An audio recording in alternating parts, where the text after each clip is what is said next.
भारत माता की। राजस्थान के मुख्यमंत्री श्रीमान भजनलाल जी शर्मा, केंद्रीय मंत्रिमंडल के मेरे साथी राजनाथ सिंह जी, गजेंद्र शेखावत जी, कैलाश चौधरी जी,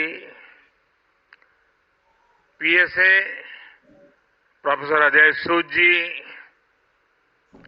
chief of defence staff general Anil Chauhan,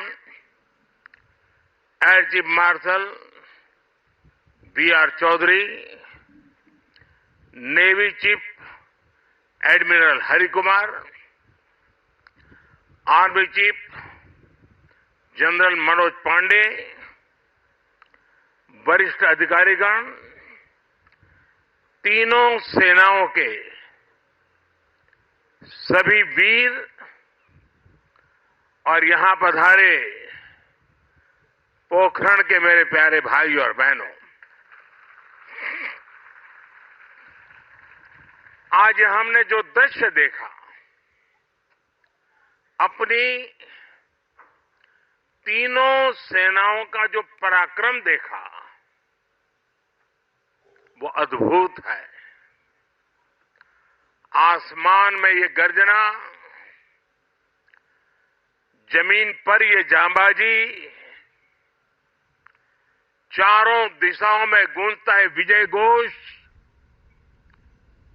ये नए भारत का आह्वान है।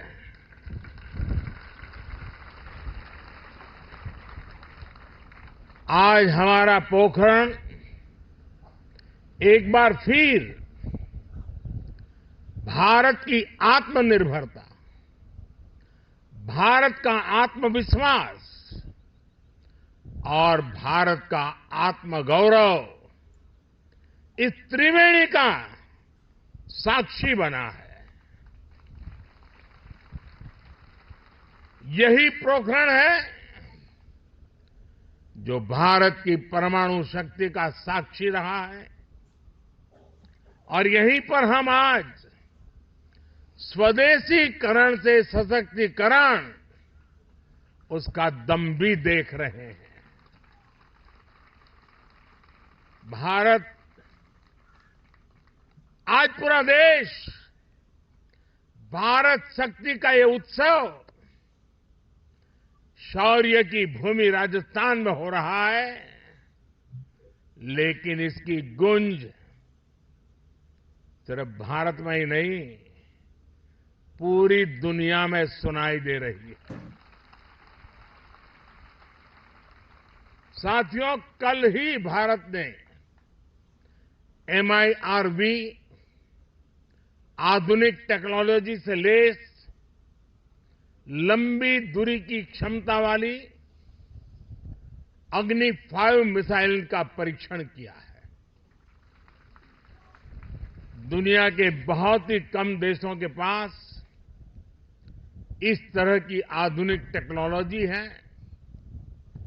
इस तरह की आधुनिक क्षमता है। ये डिफेंस सेक्टर में आत्मनिर्भर भारत की एक और बड़ी उड़ान है। साथियों, विकसित भारत की कल्पना आत्मनिर्भर भारत के बिना संभव ही नहीं है। भारत को विकसित होना है तो हमें दूसरों पर अपनी निर्भरता को कम करना ही होगा, और इसलिए आज भारत खाने के तेल से लेकर आधुनिक लड़ाकू विमान तक हर क्षेत्र में आत्मनिर्भरता पर बल दे रहा है। आज का ये आयोजन इसी संकल्प का हिस्सा है। आज मेक इन इंडिया की सफलता हमारे सामने है। हमारी तोपों, टैंकों, लड़ाकू जहाजों, हेलीकॉप्टर, मिसाइल सिस्टम, ये जो गर्जना आप देख रहे हैं, यही तो भारत शक्ति है। हथियार और गोला बारूद, संचार उपकरण, साइबर और स्पेस तक हम मेड इन इंडिया की उड़ान अनुभव कर रहे हैं। यही तो भारत शक्ति है। हमारे पायलट्स आज भारत में बने तेजस लड़ाकू विमान, advance light helicopter, light combat helicopter उड़ा रहे हैं। यही तो भारत शक्ति है। हमारे सेलर्स पूरी तरह से भारत में बनी पनडुब्बियां, डिस्ट्रॉयर्स और एयरक्राफ्ट कैरियर में लहरों के पार जा रहे हैं। यही तो भारत शक्ति है। हमारी थल सेना के जवान भारत में बने आधुनिक अर्जुन टैंक्स और तोपों से देश की सीमाओं की सुरक्षा कर रहे हैं। यही तो भारत की शक्ति है।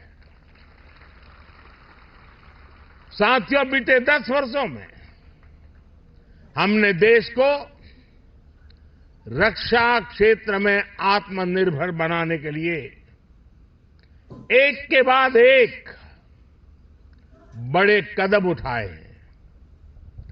हमने पॉलिसी स्तर पर नीति विषयक सुधार किया, रिफॉर्म्स किए। हमने प्राइवेट सेक्टर को इससे जोड़ा। हमने एमएसएमई, स्टार्टअप्स को प्रोत्साहित किया।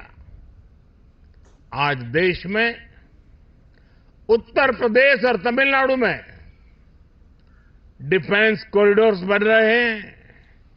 इनमें अब तक 7,000 करोड़ रुपए से ज्यादा का निवेश हुआ है।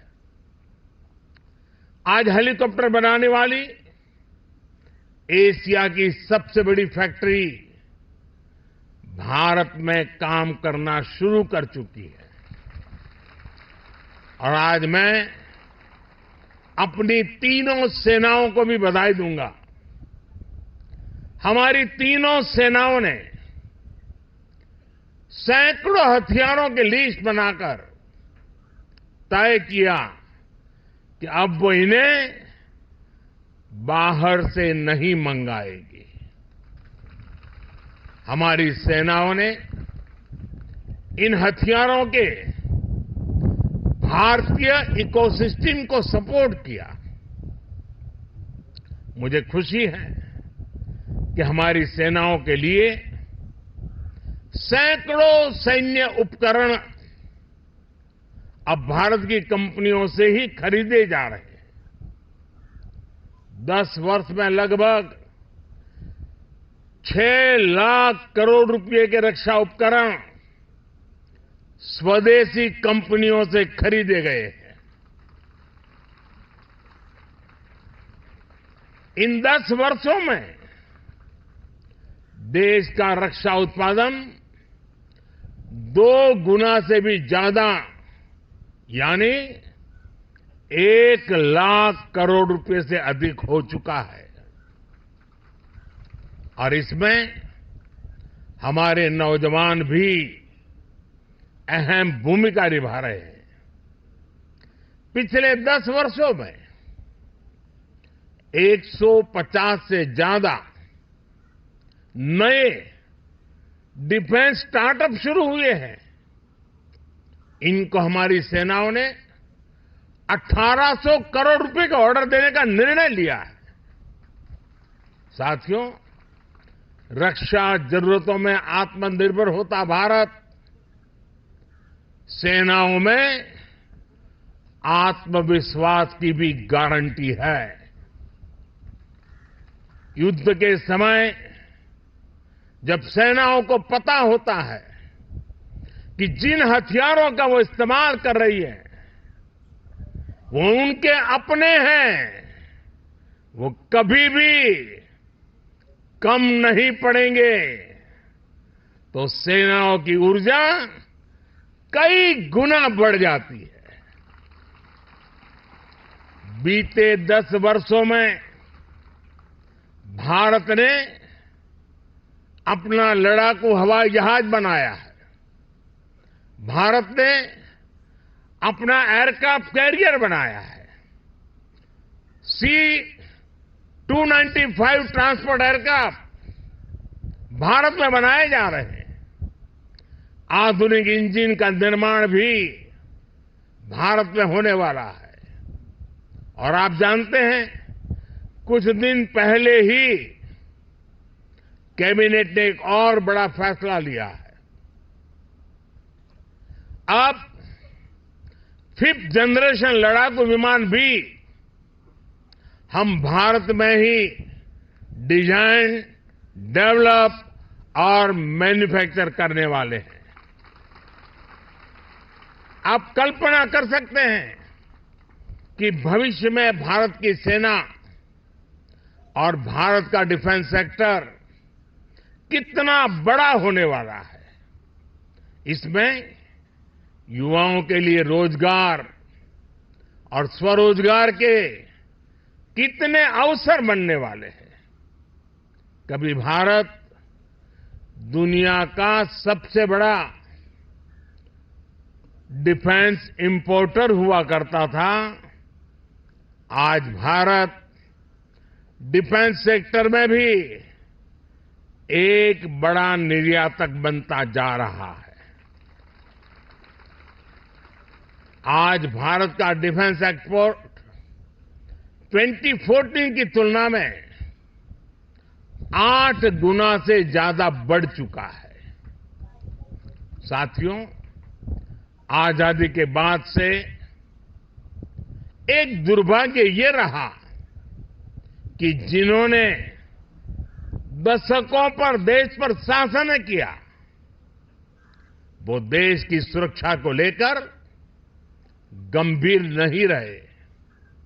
हालत ये थी कि आजादी के बाद देश का पहला बड़ा घोटाला सेना में खरीद के दौरान ही हुआ। उन्होंने जानबूझकर भारत को रक्षा जरूरतों के लिए विदेशों पर निर्भर रखा। आप जरा 2014 से पहले की स्थिति याद कीजिए। तब क्या चर्चा होती थी? तब रक्षा सौदों में घोटालों की चर्चा होती थी। दशकों तक लटके रहे रक्षा सौदों की चर्चा होती थी। सेना के पास इतने दिनों का गोला बारूद बचा है, ऐसी चिंताएं सामने आती थी। उन्होंने हमारी ऑर्डिनेंस फैक्ट्रियों को बर्बाद कर दिया था। हमने इन्हीं ऑर्डिनेंस फैक्ट्रियों को जीवनदान दिया, उन्हें 7 बड़ी कंपनियों में बदला। उन्होंने एचएएल को बर्बादी के कगार पर पहुंचा दिया था। हमने एचएएल को रिकॉर्ड प्रॉफिट लाने वाली कंपनी में बदल दिया। उन्होंने करगिल युद्ध के बाद भी सीडीएस जैसे पद के गठन की इच्छा शक्ति नहीं दिखाई। हमने इसको जमीन पर उतारा। वो दशकों तक हमारे वीर बलिदानी सैनिकों के लिए एक राष्ट्रीय स्मारक तक नहीं बना पाए। ये कर्तव्य भी हमारी ही सरकार ने पूरा किया। पहले की सरकार तो हमारी सीमाओं पर आधुनिक इंफ्रास्ट्रक्चर बनाने से भी डरती थी। लेकिन आज देखिए, एक से एक आधुनिक रोड, आधुनिक टनल हमारे सीमावर्ती क्षेत्रों में बन रही है। साथियों, मोदी की गारंटी का मतलब क्या होता है, ये हमारे सैनिक परिवारों ने भी अनुभव किया है। आप याद कीजिए, 4 दशकों तक OROP, one rank one pension को लेकर कैसे सैनिक परिवारों से झूठ बोला गया, लेकिन मोदी ने ओआरओपी लागू करने की गारंटी दी थी और उस गारंटी को बड़े शान के साथ पूरा भी कर दिया। इसका फायदा मैं आज जब राजस्थान में आया हूं तो मैं बताता हूं, राजस्थान के भी 2.25 लाख पूर्व सैनिकों को मिला है। उन्हें ओआरओपी के तहत 5,000 करोड़ रुपए से ज्यादा मिल चुके हैं। साथियों, सेना की ताकत भी तभी बढ़ती है जब देश की आर्थिक ताकत बढ़ती है। बीते 10 वर्षों के अथक और ईमानदार प्रयासों से हम दुनिया की 5वीं बड़ी आर्थिक ताकत बने, तो हमारा सैन्य सामर्थ्य भी बढ़ा है। आने वाले वर्षों में जब हम दुनिया की 3री बड़ी आर्थिक ताकत बनेंगे, तो भारत का सैन्य सामर्थ्य भी नई बुलंदी पर होगा और भारत को 3री बड़ी आर्थिक ताकत बनाने में राजस्थान की बहुत बड़ी भूमिका होने वाली है। विकसित राजस्थान विकसित सेना को भी उतनी ही ताकत देगा।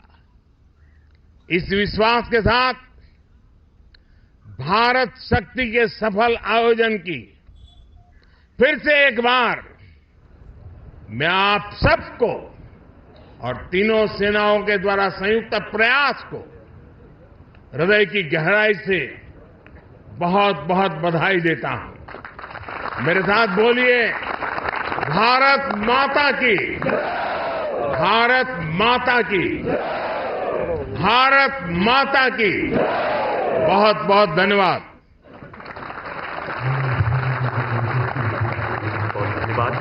आपका हर शब्द राष्ट्र सर्वोपरि का उद्घोष है। हर भारतीय सैनिक के लिए कर्तव्य पथ पर डटे रहने की, अपना सर्वस्व न्यौछावर करने की प्रेरणा है। समस्त सैन्य परिवार की ओर से बहुत बहुत आभार श्रीमान।